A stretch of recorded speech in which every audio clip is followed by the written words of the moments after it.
What's going on, everybody? C4 here. Welcome back to the channel. And I woke up today, very good news, very happy news, as the Philadelphia Eagles have traded a third and a fifth round pick, both rounds where we had 2 3s and we had 2 5s, to acquire Darius Big Play Slay from the Detroit Lions. We also negotiated a 3-year contract extension worth about, I think it said $18 million per year. So he's gonna be one of the most, not the highest paid corner. There's discussion about who technically gets paid more. We paid him. He secured the bag, and he is now here in Philadelphia. Am I worried? I'm always worried anytime Philly acquires a corner. Sorry, I love Darius Slay. If you watch any of my content on the channel, I've always, even to an extent of overrated Darius Slay. I think he is really that damn good. I get he kind of had a down year, but generally speaking, he's not looked great in a Matt Patricia defense. And first of all, I'm surprised that it actually happened. I got tagged in a bunch of tweets last night, literally as I was getting ready to go to bed. I'm watching the Vietnam War on Netflix, going through that, getting ready for the next Call of Duty. And I literally was getting ready to go to bed, and I had like 20-some notifications on Twitter, and it was about Josina Anderson, a.k.a. Alshon Jeffrey, tweeting about there's a discussion about a trade involving Darius Slay between the Eagles and Lions, as well as a 3-year extension.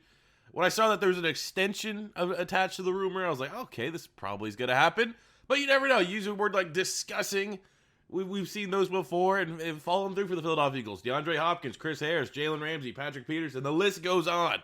I was just hoping that when I woke up this morning, I was going to see some good news. I was going to see Philly actually has a good corner. And our first good corner since Asante Samuel. Since the last time we paid a big corner, big time money. And then it happened, man. It pulled the trigger. And we have Darius Slay is now in the squad. You think about it, it's a 3 and a 5. We had 2 3s, we had 2 5s. We still have a whole lot of draft picks. And you look at our last 5th and 3rd round picks. Our last 5th round pick was Clayton Thorson in 2019. He didn't even make the roster. And our last 3rd round pick was Rasul Douglas in 2017. Would I rather Rasul Douglas at 25? Or would I rather Darius Slay at 29? There's no question about it. And while Philly has hits on those, mid-round picks. Like, let's look at the 3 and 5s that we had under Howie Roseman. Then we're not going to go super, we'll go back to 2010. 3 and 5. So we get, in 2010, Daniel Tionisham, rest in peace, and Ricky Sapp. We'll go with, if we have multiple picks, we'll go with the first selection. That should be the best pick of the round. So, 2010, wash. 3 and 5 in 2011. We have Curtis Marsh and Dion Lewis.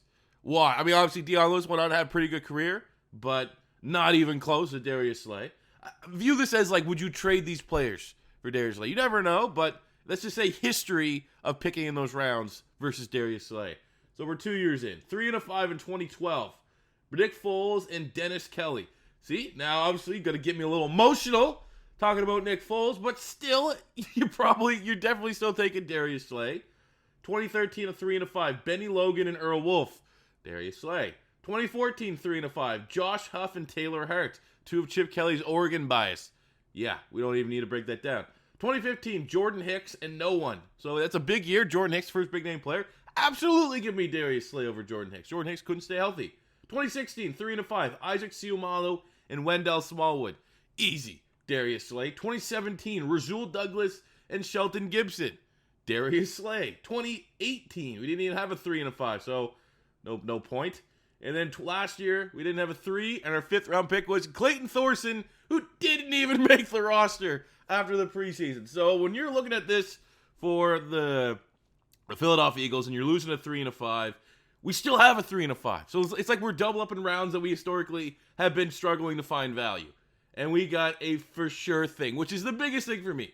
I'm not going to come out here and say Darius Slay is a top 5 corner right now. I'm not going to come out here and say that Darius Slay is immediately going to play like he did in 2017, where I think in 2017, he was the best corner in the National Football League.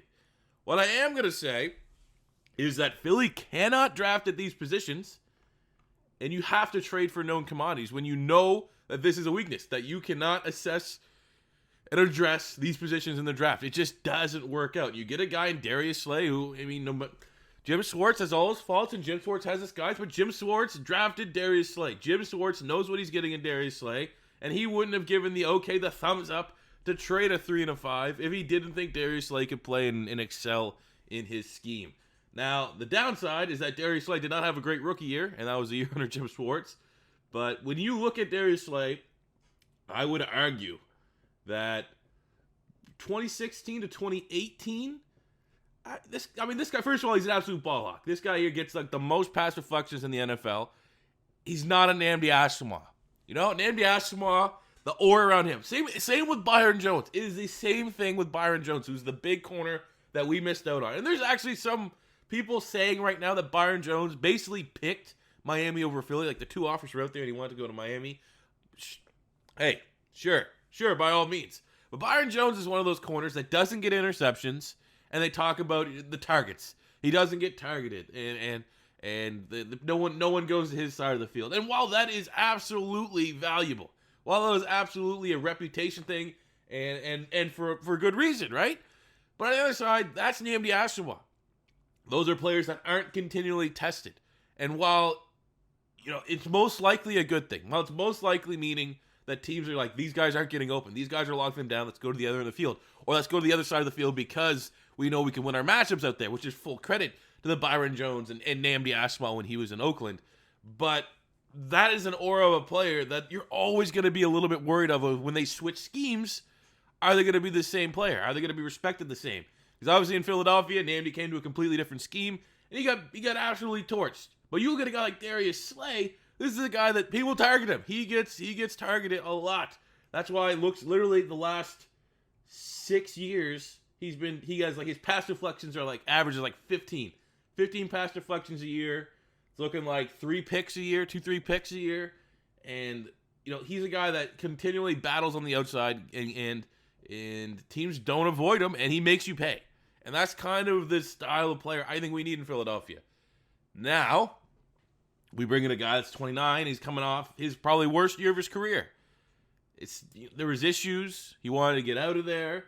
And anytime people are like those guys on social media, they're like, trade me now. And like that was all the tweets, especially from Darius Slay, was like, when Stephon Diggs got traded, he was like, yes, me next. That is an attitude that is an acquired taste.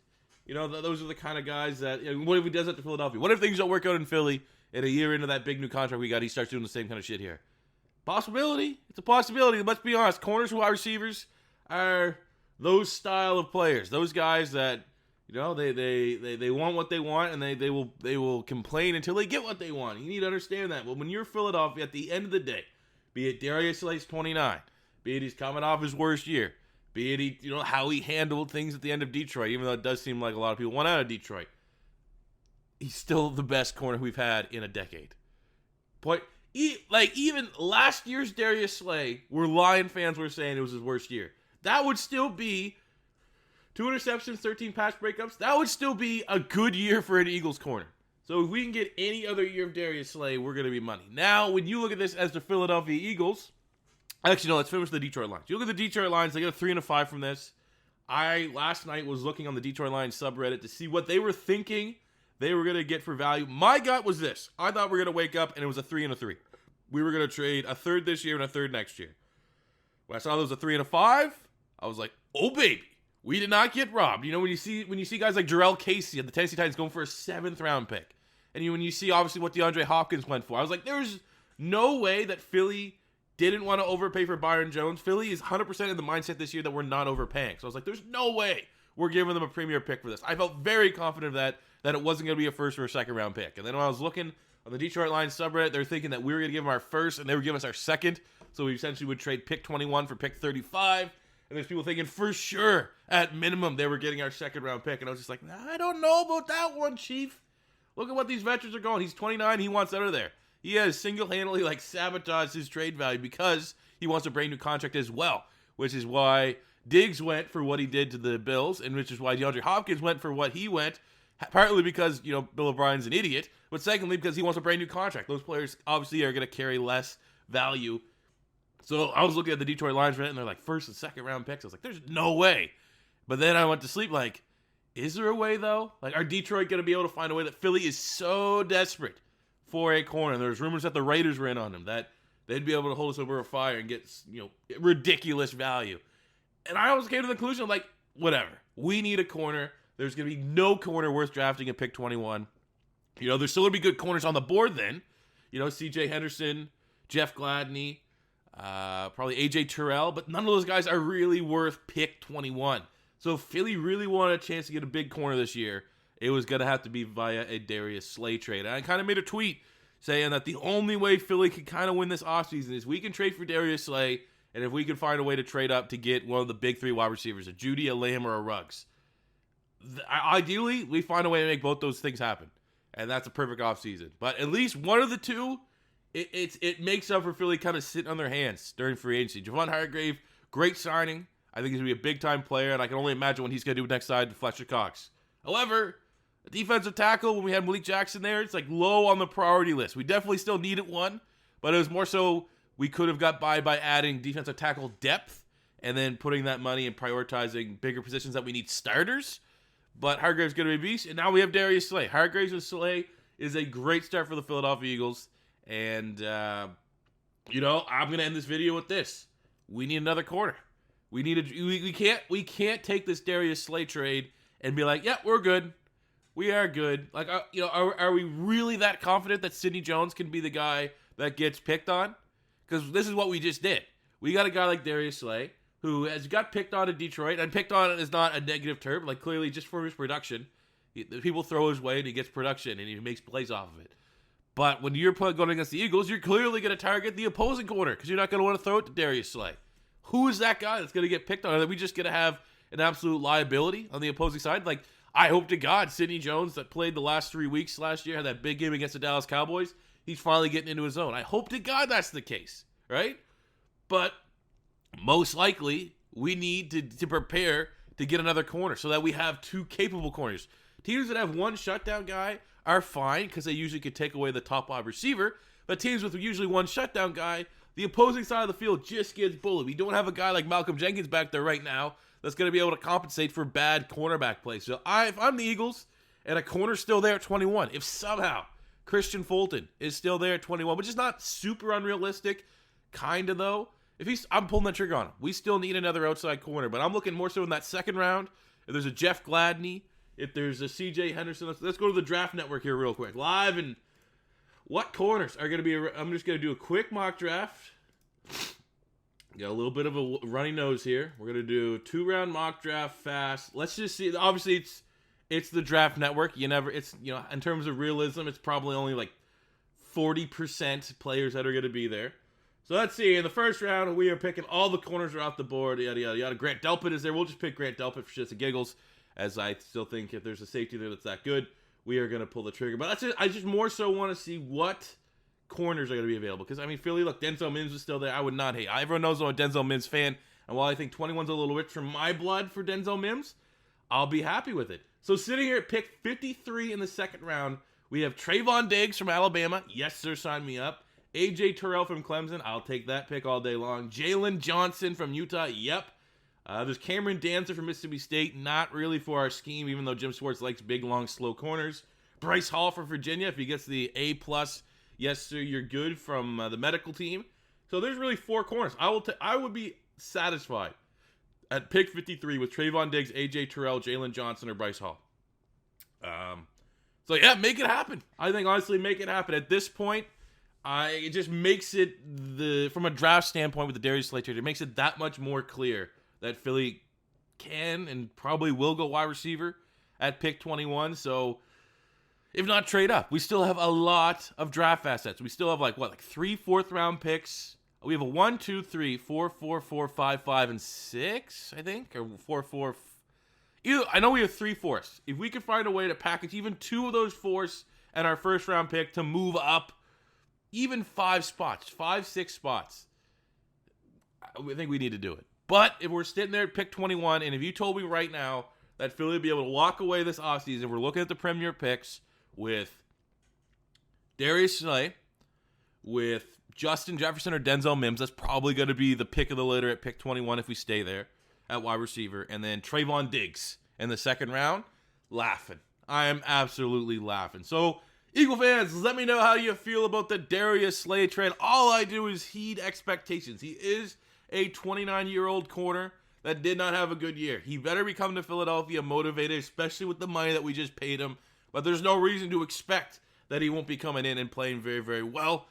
But again, Jim Schwartz has a magical way of making what we think good players look terribly average. So, not to damper and not to be somber, not to kill the mood. I am very happy with this move. This is a move that Philadelphia absolutely at this point in time had to make, and I'm very excited to see Darius Slay. Hell, I might even get a Darius Slay jersey.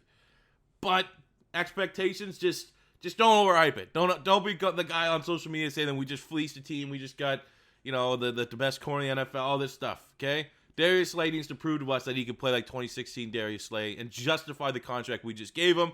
But I'm gonna give him the benefit of the doubt that he can do that, because he is, without a shadow of doubt, when he is on point, a top 5 corner in the NFL. And we just got a top 5 corner in the NFL at 29 until he's 32, which is fine. Malcolm Jenkins still played at a pretty high level at that age for a 3rd and 5th round pick. So it's a good day, and that does it for me. I'll probably work on a rebuild of some sort. I don't know what I'm going to do. I'm not going to even spoil it. I'm not even going to hint it, but that does it for me right now. I'll catch you guys back here a little bit later, probably after supper.